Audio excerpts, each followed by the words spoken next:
সিকিম থেকে নেপালে পাচারের পথে একটি প্যাঙ্গোলিন উদ্ধার করল বৈকুণ্ঠপুর বন বিভাগের বেলাকোবা রেঞ্জ অফিসের বনকর্মীরা। বৃহস্পতিবার ভোরে শিলিগুড়ির নৌকাঘাট এলাকা থেকে প্যাঙ্গোলিনটিকে উদ্ধার করা হয়। পাচারের সঙ্গে যুক্ত থাকার অভিযোগে দুজনকে গ্রেপ্তার করা হয়েছে। জানা গিয়েছে, কালিম্পংয়ের বাসিন্দা শ্যামরতন রাসোইলি এবং বিজয় বানিয়া ছেত্রীকে গ্রেপ্তার করা হয়েছে।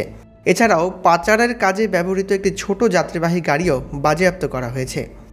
বন দপ্তর জানিয়েছে, বেলাকোবা রেঞ্জ অফিসার সঞ্জয় দত্তের কাছে গোপন সূত্রে খবর আসে একটি জীবন্ত পেঙ্গোলিন শিলিগুড়ি হয়ে পাচারের উদ্দেশ্যে নিয়ে যাওয়া হচ্ছিল সিকিমের দিকে।